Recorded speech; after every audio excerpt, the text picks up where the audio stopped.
지난 주간에 전도서를 읽었습니다. 마음에 와 닿는 말씀들이 많았습니다. 친구 목사에게 이번에 전도서를 읽으면서 왜 이렇게 마음에 와 닿는 말씀이 많은지 모르겠다라고 했더니 이제 네가 나이가 들어서 그렇다고. 그런 영향이 조금 있는 것 같습니다. 젊었을 때 전도서를 읽는 것하고 조금 나이가 들면서 전도서를 읽는 것하고 그 말씀이 주는 은혜가 또 힘이 다른 것 같습니다. 전도서는 솔로몬이 지은 신앙 간증집입니다. 인생을 살아오면서 느낀 점, 깨달았던 점들을 짧게 기록해 두었지요. 전도서를 읽으신 분들은 잘 아시겠지만 전도서의 핵심 단어는 헛되다입니다. 전도서 1장 2절에 전도자가 이르되 헛되고 헛되며 헛되고 헛되니 모든 것이 헛되도다 라고 말을 했습니다. 이어서 3절에 해 아래에서 수고하는 모든 수고가 사람에게 무엇이 유익한가 라고 정리하고 있습니다. 짧은 글이지만 인생의 무상함을 잘 나타내는 그런 표현인 것 같습니다. 헛되다라고 말하면서 솔로몬이 인생에 있어서 헛되지 아니하는 것이 하나 있다. 무엇이었습니까? 헛되지 아니하는 것이 하나 있다. 전도서 12장 13절에 보면요. 일의 결국을 다 들었으니 이 말은 일의 결국을 내가 다 안다. 하나님을 경외하고 그의 명령을 지킬지어다. 이것이 모든 사람의 본분이니라. 솔로몬은 하나님을 경외하는 것이 사람의 본분이라고 했습니다. 그렇다면 저와 여러분의 본분은 무엇이죠? 하나님을 경외하는 것이 우리의 본분이라는 것입니다. 돈을 많이 버는 것이 우리의 본분이 아닙니다. 자녀 교육을 잘 시키는 것이 우리의 본분이 아닙니다. 그런데 우리는 착각하죠. 돈을 많이 버는 것이 나의 본분인 것처럼 착각합니다. 자녀 교육 잘 시키는 것이 우리의 본분이라고 생각합니다. 우리의 본분은 하나님을 경외하는 것입니다. 이게 우리의 본분이에요. 사람들은요, 자신이 해야 될 본분은 하지 않고 다른 것을 찾고 있습니다. 돈을 많이 벌면 행복할 것이라 생각합니다. 좋은 친구들을 사귀면 만족함을 얻을 것이라 생각합니다. 즐기는 인생을 살면 멋있다라고 생각을 합니다. 틀렸습니다. 돈도 헛되고 친구도 헛되고 즐기는 인생도 다 헛되다. 우리의 본분은 돈도 아니고 친구도 아니고 엔조이도 아니다. 우리의 본분은 하나님을 경외하는 것. 그 명령을 따라 사는 것이 우리의 본분이다. 이것을 알게 해 주려고 남긴 말씀이 바로 전도서라는 것입니다. 오늘 본문을 저는요, 인생의 허물을 극복하는 방법이라는 관점에서 말씀을 좀 전하려고 합니다. 인생의 허물, 어떻게 하면 극복할 수 있는가? 첫 번째로 예배를 통하여 인생의 허물을 극복해 나가야 됩니다.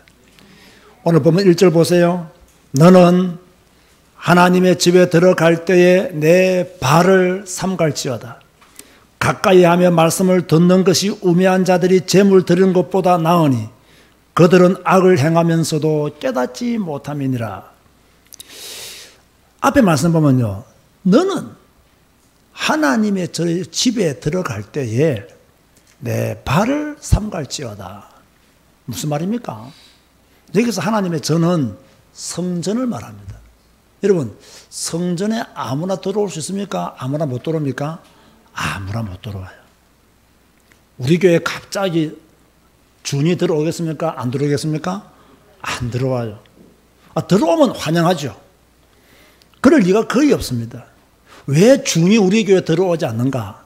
하나님을 믿는 사람이 아니기 때문에 교회에 들어오지 못하는 것입니다. 성전은 하나님을 믿는 하나님의 사람들이 들어오는 곳이에요.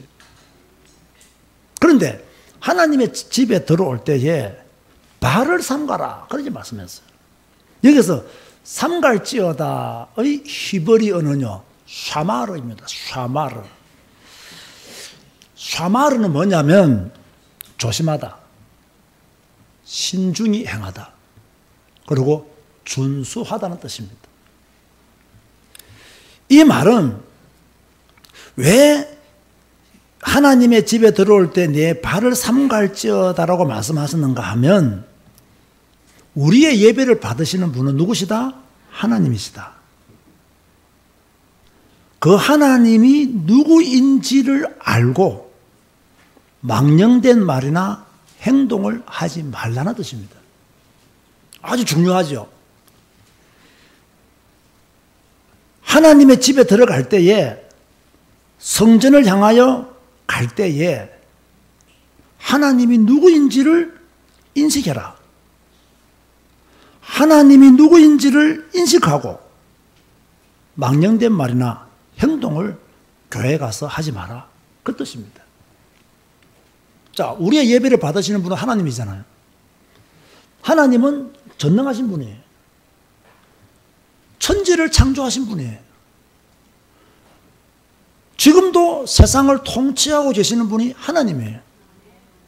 그런데 이런 전능하신 하나님께 예배하는 우리가 불경건한 자세로, 불경건한 마음으로 예배 드리려 가서는 안 된다는 말씀입니다. 간혹 예배 드리러 올 때 부부 싸움을 하시는 분들도 있다고 하더라고요. 저도 있습니다, 옛날에. 앞으로도 있을 것 같기도 하고요. 그런데 이렇게 예배하러 갈 때 이런 자세는 옳지 않다는 것입니다. 왜? 내가 지금 누구께 예배하러 가느냐? 하나님께 예배하러 간다는 거예요. 내가 예배하는 그분은 전능하신 분이라는 거예요. 천지를 창조하신 분이에요. 그분을 향하여 예배하러 가는 우리가 부부 싸움을 하면서 예배하러 가면 되겠느냐? 이 말이에요. 물론 부부 싸움을 하고서도 교회 오는 분은 믿음이 좋은 분이면 틀림없어요. 그러나 안 하고 오면 더 좋은 뭡니까? 자세를 가지고 교회로 오는 것이라는 거예요. 여러분은 오늘 어떻게 왔습니까? 다음 주에는 더 경건한 자세로 하나님의 교회로 오시기를 주님의 이름으로 부탁드립니다. 2절 중반절에 보면요, 가까이 하여 말씀을 듣는 것이 우매한 자들이 재물 드리는 것보다 나으니라고 했어요. 여기서 말씀을 듣는 것, 여기서 말씀을 듣는 것은 청각적으로만 듣는 것을 말하는 것이 아닙니다. 이 말씀을 듣는 것, 이 말씀 안에는 말씀을 들어보니까 이 말씀이 옳은 말씀이에요. 그걸 인정하는 거예요. 이 말씀은 옳다. 인정하고 순종하는 것까지를 포함해서 말씀을 듣는 것이라고 말씀하고 있어요.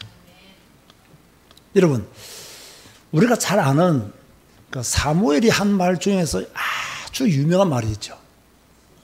순종이 제사보다 낫다. 사무엘이 한 말이죠. 하나님은 우리의 예배를 원하십니다. 그러나 제물을 원하시는 것은 아닙니다.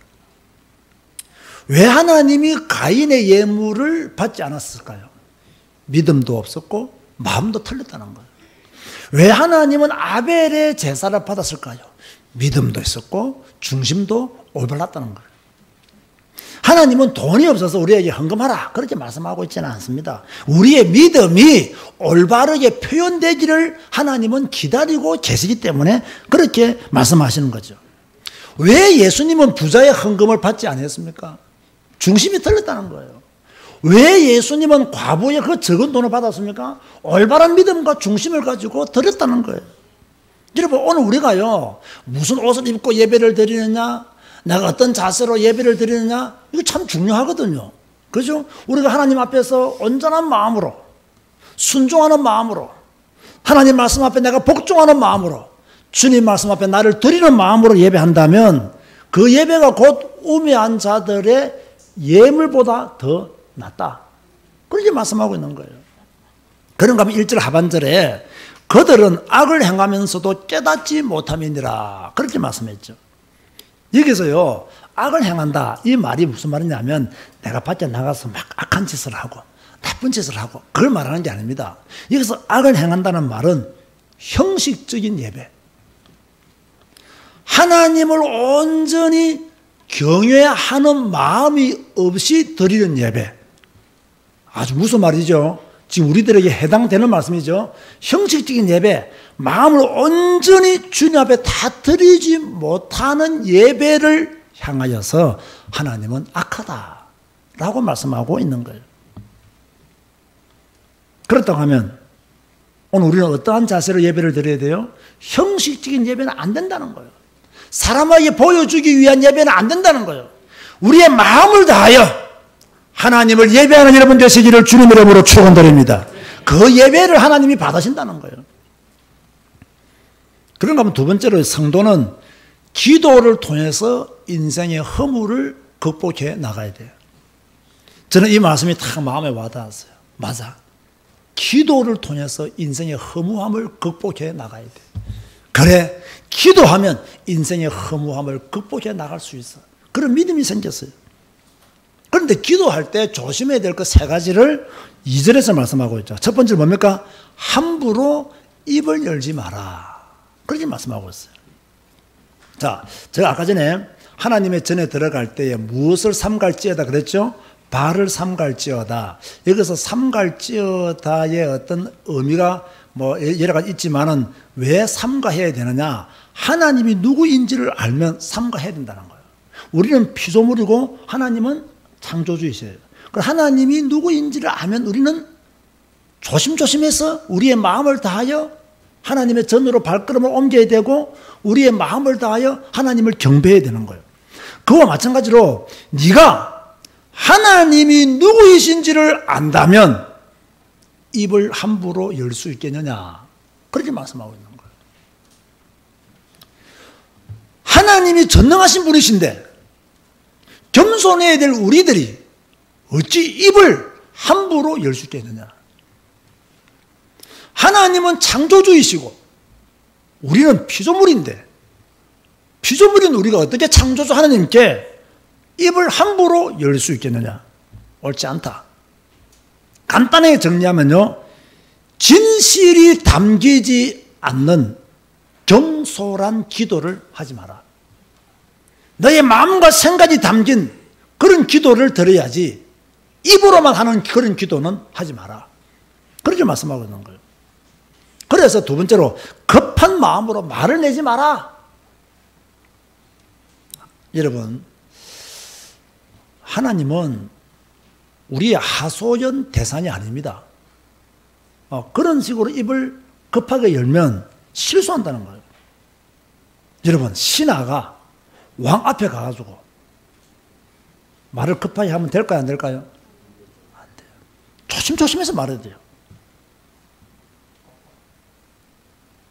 그와 마찬가지로 하나님은 우리의 왕이신데 그 왕이신 하나님을 향하여 우리가 말을 함부로 하는 거 옳지 않다. 그래서 신중하게 마음을 담아서 기도하라. 그렇게 말씀하고 있는 거예요.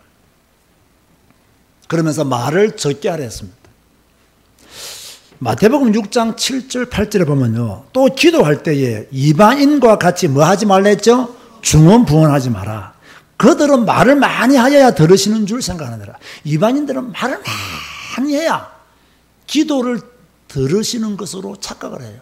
그런데요, 이런 성도들이 교회 안에도 많아요. 말을 많이 해야 하나님이 나의 기도를 들으신다. 어차피 하나님은 기도를 들어주시고 응답하시는 분이니까 말을 많이 하자. 이런 식의 기도의 자세는 옳지 않다는 거예요. 이방인과 같이 중언부언하지 마라. 그들을 본받지 말라.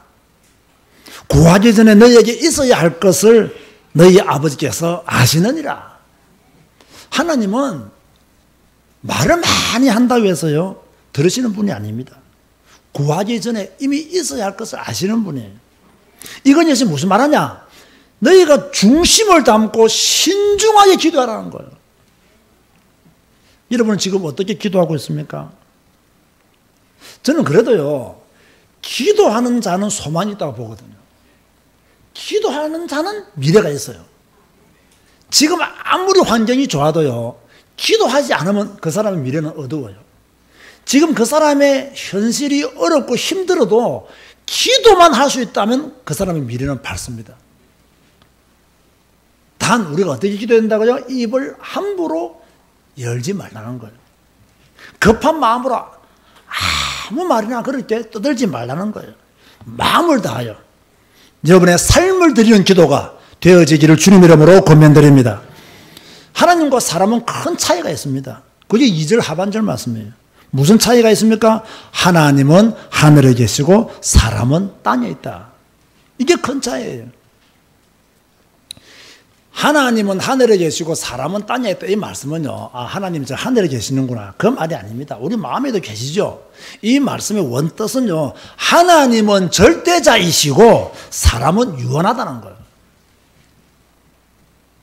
유한한 우리가 절대자이신 하나님께 기도할 수 있는 것은 축복이라니까요. 그러므로 하나님의 위엄을 손상하지 않는 기도 생활을 우리에게 할 것을 전도서가 말씀하고 있는 거죠. 말을 함부로 하는 기도보다 신중하게 마음을 담아 드리는 기도가 하나님의 이름을 더 높이는 기도라고 그렇게 말씀하고 있는 거예요.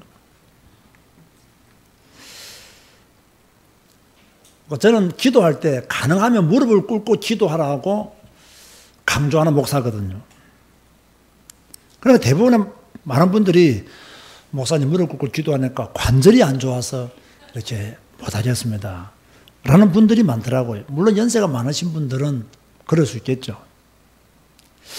궁금하기도 하더라고요. 얼마나 무릎을 꿇고 오래 기도했으면 저런 말씀을 하실까? 도대체 하루에 10시간은 기도하나?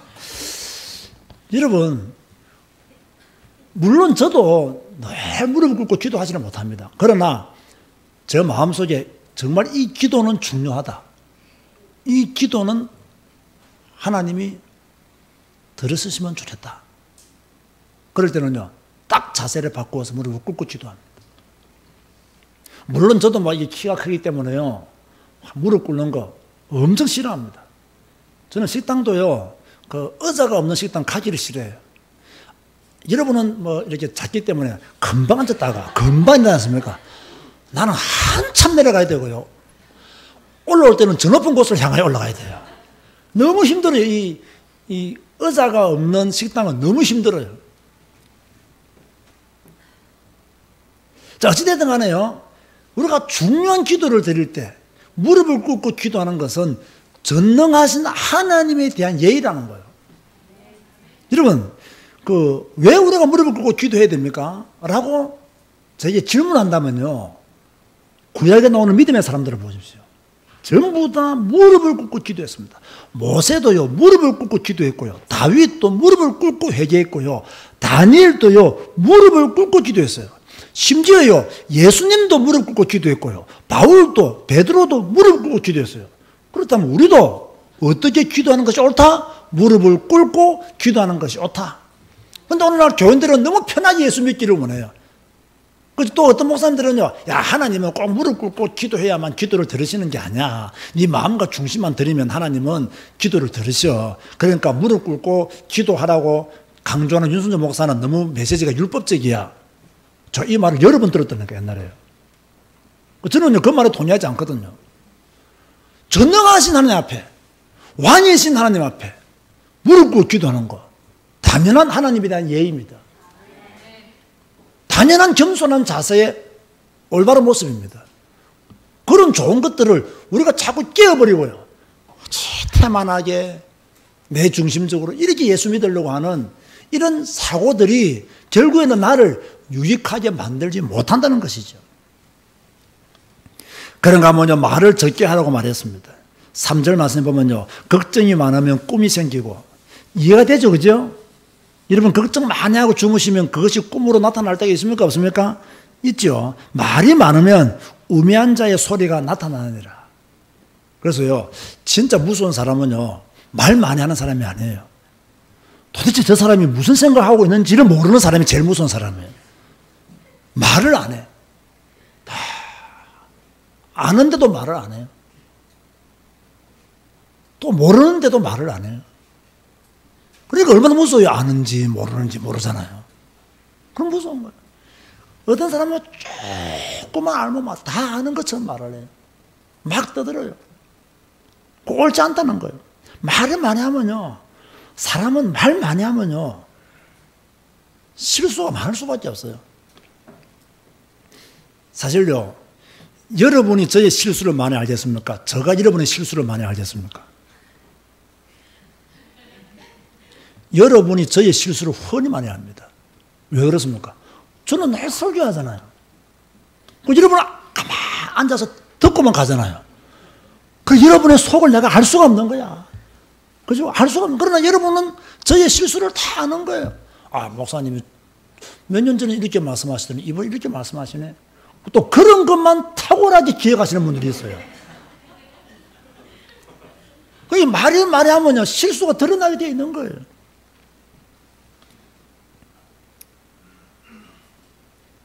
오늘 이 시간 이후로 좀 말을 적게 하는 여러분이 되었으면 좋겠습니다.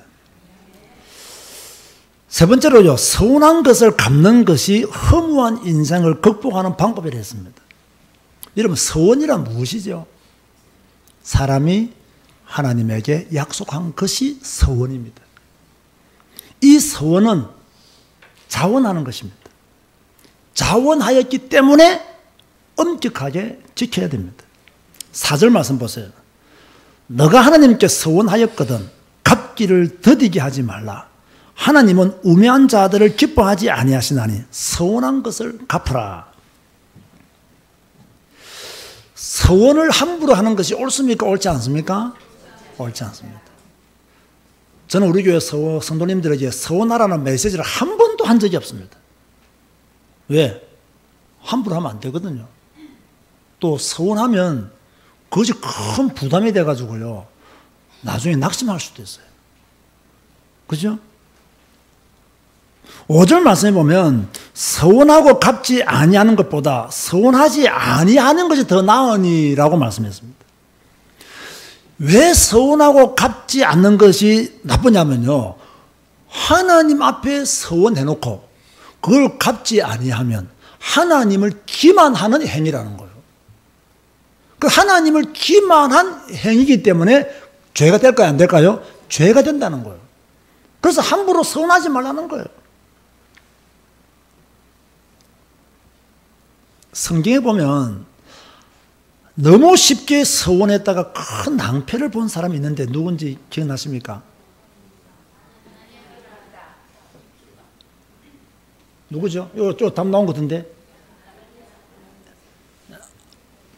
신약에서는 아나니아와 삽비라도 뭐 해당하지만 그거는 서원이라기보다는 예물 자체를 속인 것이고, 구약에 보면 사사기에 입다가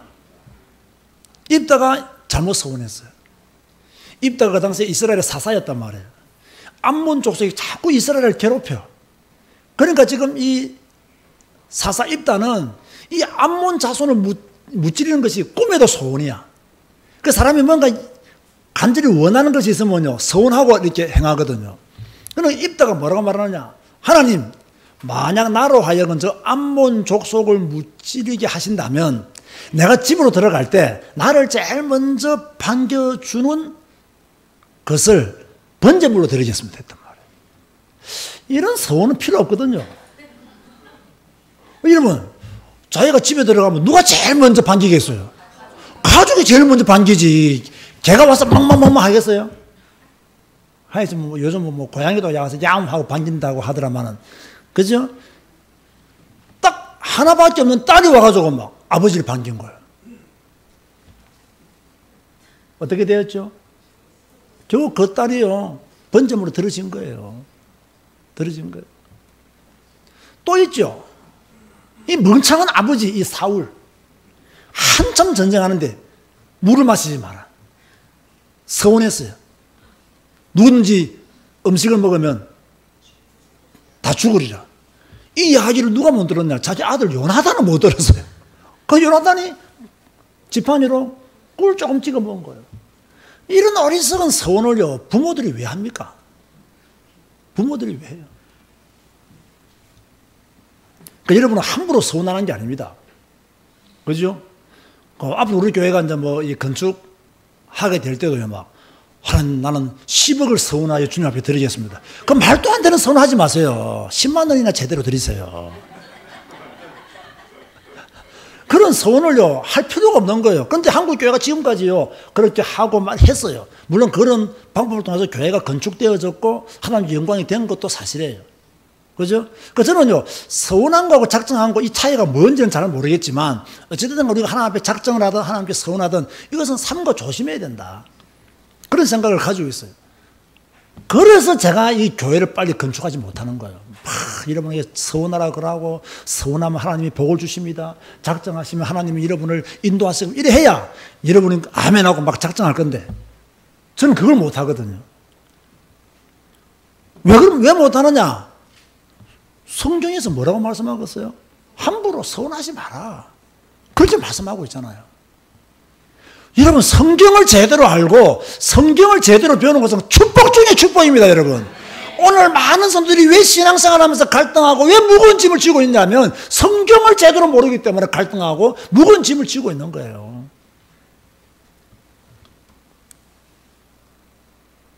잘못된 서운의 결과가 어떠했느냐? 6절 말씀해 보니까 내 입으로 내 육체가 범죄하게 하지 말라. 천사 앞에서 내가 서운한 것이 실수라고 말하지 말라. 어찌 하나님께서 내 목소리로 말미암아 진노하사 내 손으로 한 것을 멸하시게 하랴. 이게 무슨 말입니까 이거요? 간단히 말하면요, 너희가 잘못 서운하면 그 잘못한 서운이 육체의 범죄가 된다는 거예요. 왜? 서운한 것을 지키지 않았기 때문에. 제가 조금 전에 말씀드린 바와 같이 서운한 것을 지키지 않으면 누구를 기만하는 죄를 범한 것이라고요? 하나님을 기만하는 죄를 범한단 말이에요. 그리고 육체의 범죄로 이어진다는 거예요. 그런가 하면 너희가 서운한 그 목소리로 말미암아 하나님의 진노가 너희에게 임한다. 그래서 함부로 서운하지 마라. 그러면서 오늘 7절 제일 뒤에 보면 뭐라고 말씀하고 있습니까? 오직 너는 누구를 경외할지니라? 하나님을 경외할지니라. 오직 너는 하나님을 경외할지니라. 저는 이 말씀이 너무 좋아요. 그런데요, 가끔 성도들을 보면요, 이런 기도를 하죠. 하나님, 이렇게 나를 도와주시면 내가 이렇게 헌신하겠습니다. 하나님 나를 이렇게 축복하시면 내가 이렇게 교회를 섬기겠습니다.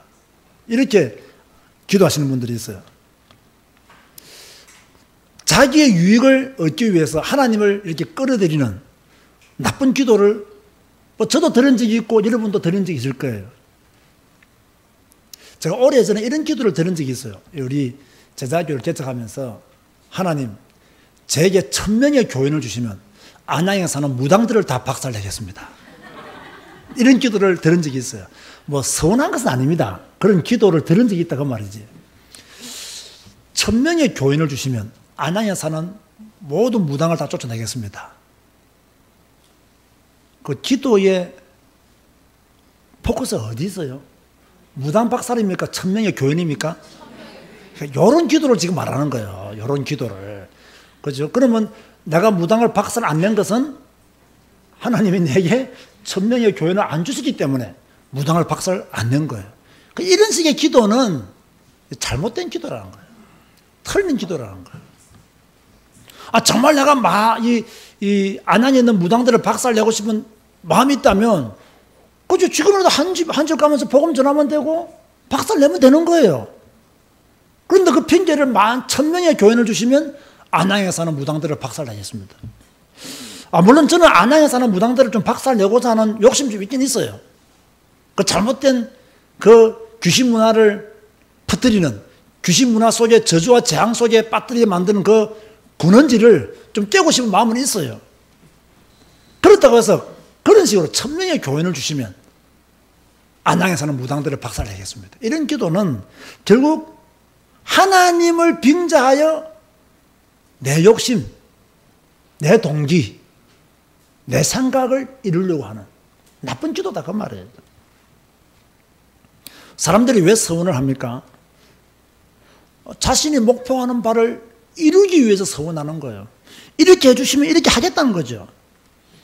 그런데 하나님을 경외하는 마음 없이 자기의 유익을 위해서 하나님을 이용하는 것은 옳지 않다는 것을 오늘 본문이 그렇게 말씀하고 있는 거예요.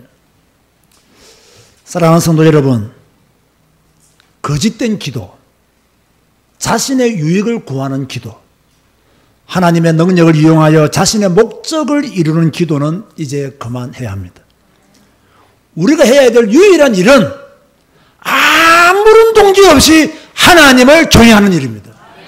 아무런 동기 없이 나는 하나님을 경외합니다.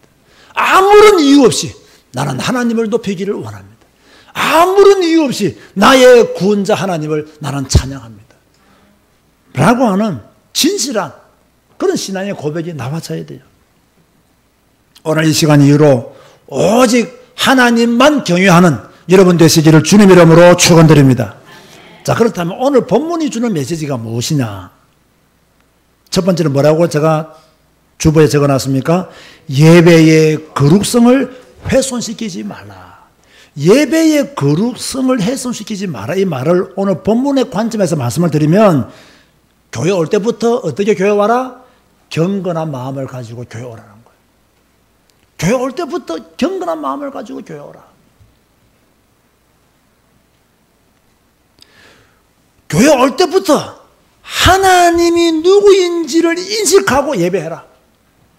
하나님이 어떤 분이신지를 인식해라. 그리고 교회 와서 예배를 드리고 말씀을 들으면 순종하는 성도가 되어라. 이게 바로 예배의 거룩성을 훼손하지 않는 성도라고 오늘 본문이 우리에게 메시지를 주고 있습니다.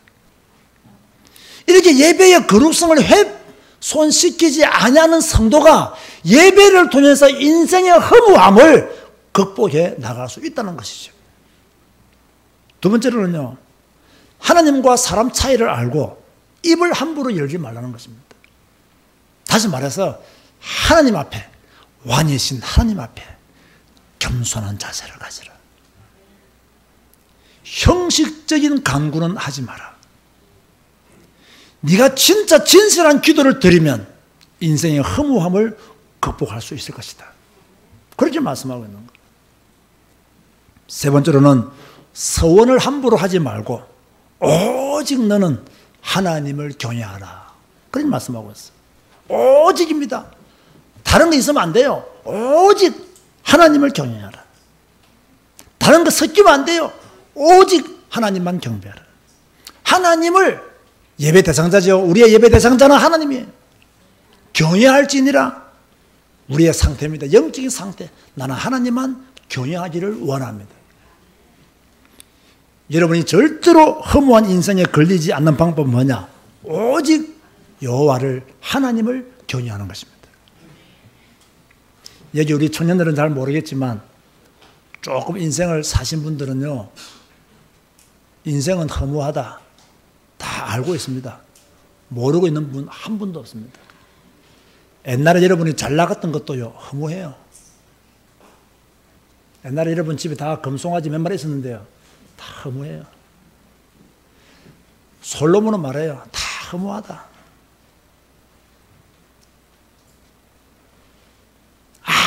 아무리 내가 좋은 것을 얻고 부귀 영화를 누려도요, 인생은요 허무해요. 여러분이 하고 싶은 거 다 하고 살아도요, 인생은 허무합니다. 왜 허무할까요? 답이 간단합니다. 인생이기 때문입니다. 인생이기 때문에 인생은 허무한 거예요. 인생에서 남는 것은 딱 하나다. 하나님을 믿고 사는 것. 하나님을 경외하고 사는 것. 성경 말씀 읽고 그 말씀 순종하고 사는 것. 예수 그리스도를 붙들고 예수 그리스도와 함께 사는 것. 허무한 인생이 아니라 하나님을 경외함으로 여러분의 인생은 남는 인생 되시기를. 다 나중에 가보면 여러분 인생이요, 남는 건 딱 하나밖에 없어요. 하나님이 욥을 테스트할 때 욥이 뭐라고 말합니까? 내가 알몸으로 왔고 알몸으로 간다. 그 인생이에요.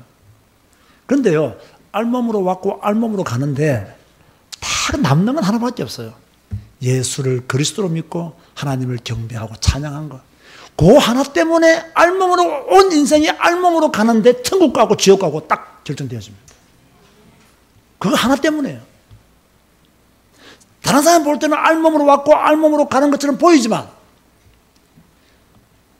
우리 인생에 남는 것은 하나님을 믿은 것, 그리스도의 복음을 믿은 것, 그리스도가 내 안에 계신 것, 그거 하나 남아서 어디로 간다고요? 천국으로 가는 거예요. 이 시간 이후로 하나님을 경외함으로 남는 삶이 되시기를 주님의 이름으로 축원드립니다. 기도하시겠습니다. 주님 감사합니다. 헛되고 헛되며 헛되고 헛되니 모든 것이 헛되에 도달하고 솔로몬이 말했습니다. 솔로몬은 모든 부귀 영화를 다 누렸지만 헛되다라고 인생 결론 내렸습니다. 그러면서 그는 오직 하나, 하나님을 경외하고 산 것만 남는 인생이라고 했습니다. 전도서의 말씀을 통해서 우리의 인생도 헛됨을 압니다. 또 전도서의 말씀을 통해서 우리의 인생이 하나님을 경외할 때 헛되지 않은 것을 압니다. 하나님, 헛된 것을 구하는 자가 아니라 헛되지 않는 인생을 살아갈 수 있도록 축복하여 주옵소서. 이번 한 주간 하나님을 경외하고 하나님만 섬기고 하나님만 높이는 우리의 삶이 되어지게 하여 주옵소서. 예수님의 이름으로 기도드리옵나이다. 아멘.